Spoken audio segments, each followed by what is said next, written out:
ngakuin pabrik punya gua.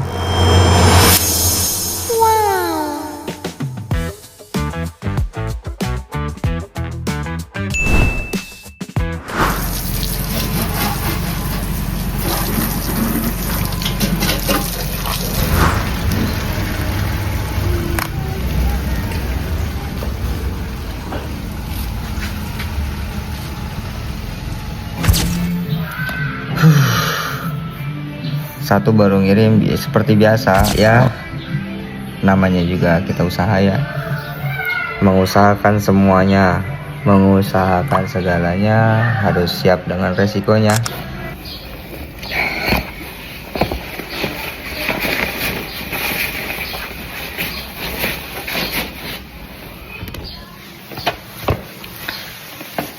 Come on, kita berangkat.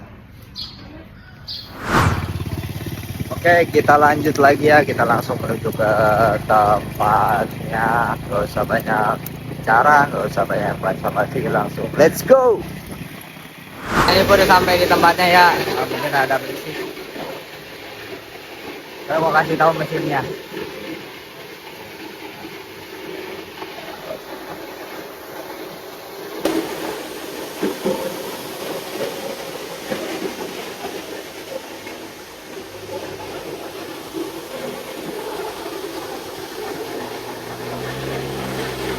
Nah ini gue udah di dalam kantor ya.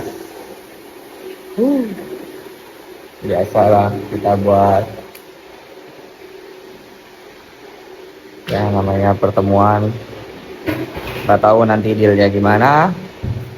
Ini buat gue yang memang menurut lo menarik, tetap stay di sini dan kita lanjut terus cari peluang baru. Oke? Hah? Ngantri nggak? Enggak. Kan karena saya jarang sampai kecil, karena di gudang masih ada mesin 2. Jadi bos, kita mau saya mau jasa giring sekitar 3-4 ton. Saya mau kelar di hari Jumat, bisa nggak? Ntar dia ngecek, nggak bisa. Nggak bisa mas, paling kalau dari Jumat untuk 2 ton bisa. 2 ton bisa, tapi kalau 3 ton lagi saya nggak bisa. Nah 3 ton itu saya lempar ke yang satunya lagi. Kita kan main kecepatan dan ketepatan kan. Karena keunggulan saya di situ. Kalau untuk ngurusin barang dari bahan itu kan lumayan, sortirnya, jasanya, petiknya, saringannya, terus ngeluarin bubuknya. Nah biasanya saya kayak misalkan lagi ada dana, lagi flatnya lagi jauh nih, lagi ada dana aman untuk strategi, saya ngambil bekuan. Misalkan ada barang murah, saya ambil 5-6 ton gitu, saya bawa, sortirin dulu, giling. Jadi itu mah udah nggak saya ganggu gugat. Sisanya yang kayak pengiriman cepat begini, kayak si bos punya barang, saya kadang-kadang ada PO, bos ada barang nggak ABS begini-begini, saya untuk produk ini saya ambil, saya cek. Nah, kan kalau udah ketemu saya tahu nih jadinya, karena kita berapa kali transaksi belum pernah ketemu. Ya setelah gue sampai ke sana dan gue mencoba untuk ngobrol, ketemu pada titik kesimpulan. Menurut gue ada hal unik dari obrolan ini.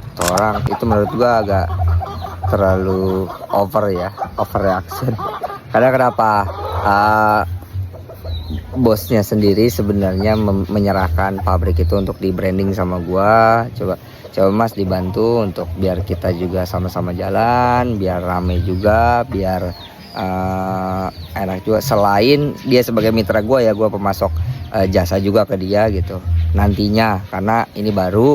Biasanya gue ada di 2-3 tempat untuk jasa proses bahan atau pengerjaan bahannya. Ini gue ketemu baru. Ini poin pentingnya dia dekat. Plusnya ya, poin penting dan poin plusnya dia lebih dekat dari yang lainnya. Kemudian harga sih masih relatif sama kalau untuk jasa ya, tapi kan bukan itu yang dinilai. Gue selalu bilang penentuan terakhir nanti ketika kita udah ada barang, baru kita nyari mau jasa di mana yang lebih masuk pada perhitungan. Nah, ada hal yang menarik bro. Lo tahu hal yang menarik itu apa? Gue kasih tahu hal yang menarik. Hal yang menarik itu dalam di hari ini ya. Di hari ini hal yang paling menarik adalah ketika bosnya itu udah nggak apa-apa lu buat frame atau footage bahwa ini pabrik lu branding bahwa ini pabrik lu obrolin bahwa ini semua mesin-mesin punya lu dan lu gituin milik lu. Gua ngasih izin, yang penting kita bisa jalan. Nah menurut gua itu nggak sesuai dengan pribadi gua ya, karena gua nggak mau mengakui apa yang bukan milik gua nggak pernah mau mengakui apa yang ya bukan pada pendirian gua sih, lebih tepatnya gitu.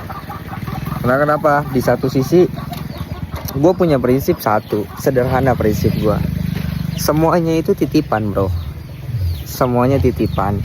Bahkan gak usah jauh-jauh, ketika lu mengakui bahwa gaji lu, pendapatan lu adalah milik lu ngasih ke orang tua aja berat.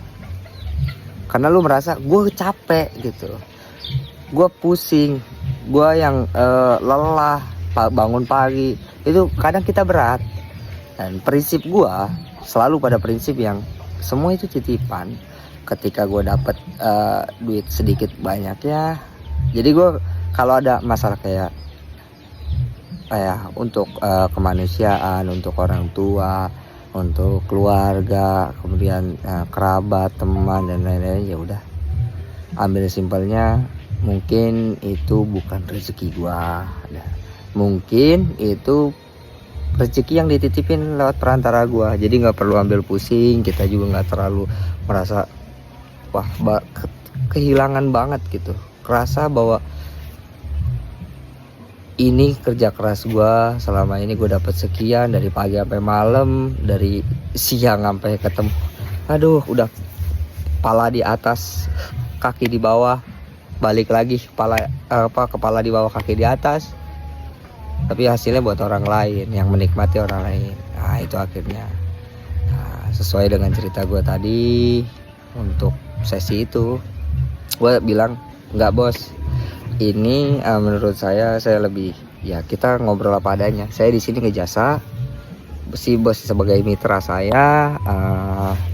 Dan ketika masuk frame video emang gue izin untuk masuk frame video, boleh nggak bos, saya mau upload untuk YouTube. Karena kan ada sebagian mitra atau sebagian rekanan bisnis yang memang dia nggak mau gitu, dan ya silakan, gue nggak memaksakan. Itu namanya kita mendokumentasikan perjalanan kan, ketemu orang-orang.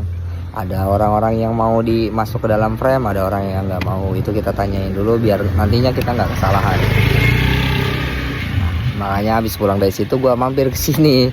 Menurut gue perjalanan gue itu berkaitan erat dengan alam, karena gue lebih santai ketika relaksasi seperti ini. Jadi ngobrolnya santai, ngopinya santai, ngejelasinnya juga santai.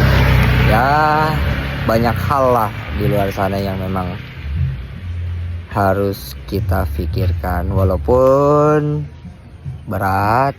Kadang-kadang kita harus hahu tetap semangat. Dan menurut gua ini bukan awal yang buruk, tetap berlanjut. Apapun yang terjadi kita jalan terus dan lanjut terus. Oke, mungkin segitu dulu ya cerita atau pembahasan di video kali ini. Semoga bermanfaat untuk gue pribadi, dan semoga para penonton juga menikmati dan ada manfaat yang bisa diambil. Sekian dari gue, sampai bertemu di perjalanan selanjutnya.